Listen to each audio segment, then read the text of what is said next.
સુરત મહાનગરપાલિકાના વર્ગ 1 અધિકારી સામે ભ્રષ્ટાચારનો ચોંકાવનારો મામલો સામે આવ્યો છે। એન્ટી કરપ્શન બ્યુરોએ સુરત મહાનગરપાલિકાના અધિકારી વિપુલ ગણેશવાલા અને તેમના સાગરીત ઇસ્માઇલ ઉર્ફે પરવાના વિરુદ્ધ તપાસ હાથ ધરી છે। સુરત મહાનગરપાલિકાના વર્ગ 1 અધિકારી સામે ભ્રષ્ટાચારનો ચોંકાવનારો મામલો સામે આવ્યો છે। સુરત એસીબી નિયામક આર ચૌધરીએ જણાવ્યું હતું કે વિપુલ ગણેશવાલા પર લાંચ લઈને ફરાર થઈ જવાનો ગંભીર આરોપ છે। તેમના પર 4 લાખ રૂપિયાની લાંચ લઈને ગાયબ થવાનો આરોપ છે। એસીબી દ્વારા રકમની વસૂલાત પણ કરવામાં આવશે તેવી માહિતી આપી છે। ચોંકાવનારી વાત એ છે કે 1.60 લાખ માસિક પગાર ધરાવતા વર્ગ 1 અધિકારીના બેંક લોકરમાંથી મોટી માત્રામાં સોનું અને ચાંદી મળી આવ્યા છે, જે તેમની કમાણીની સામે અસંગત હોવાથી એસીબીની શંકા વધુ પ્રબળ બની છે। આ કેસમાં બીજા આરોપી ઇસ્માઇલ ઉર્ફે પરવાના સામે અનેક ગુના નોંધાયેલા છે। તેની સામે પાસા પણ થઈ ચૂક્યા છે, જો કે હાલમાં પરવાનો ભૂગર્ભમાં ઉતરી ગયો હોવાનું પોલીસ તપાસમાં બહાર આવ્યું છે। એસીબીની ટીમો તેની શોધમાં વિવિધ સ્થળો દરોડા પાડી રહી છે। એન્ટી કરપ્શન બ્યુરોની શંકા છે કે આ જ રીતે વિપુલ ગણેશવાલા અને પરવાનાએ ભેગા મળીને અન્ય લોકો પાસેથી લાંચ માંગી હશે। આ શક્યતાને નકારી ન શકાય તેમ હોવાથી એસીબીએ તપાસનું ક્ષેત્ર વધુ વ્યાપક બનાવ્યું છે।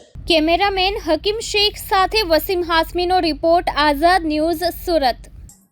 એસીબીમાં કાર્યપાલક ઇજનેર વિપુલ ગણેશવાલા તથા એક પ્રજાજન ઇસ્લામ ઉર્ફ પરવાના વિરુદ્ધમાં ગુનો રજીસ્ટર થયેલો અને આ તપાસ ચાલી રહી હતી। આ દરમિયાન ગતરોજ લિંબાયત ઝોનમાં ફરજ બજાવતા કાર્યપાલક ઇજનેર વિપુલ ગણેશવાલા એ એસીબી સમક્ષ હાજર થયા છે અને તેઓની અટકાયત કરી આગળ તપાસ હાથ ધરેલી છે।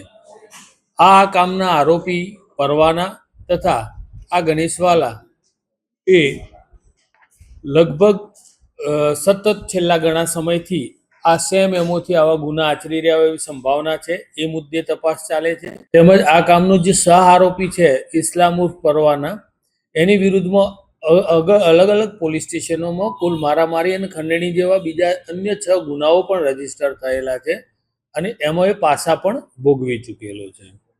તથા આ કામના જે આરોપી છે ગણેશવાલા, એમના લોકરમાંથી જે સોના ચાંદીની જણસ મળેલી છે એ સંદર્ભના એવિડન્સ ચકાસણી ચાલી રહી છે।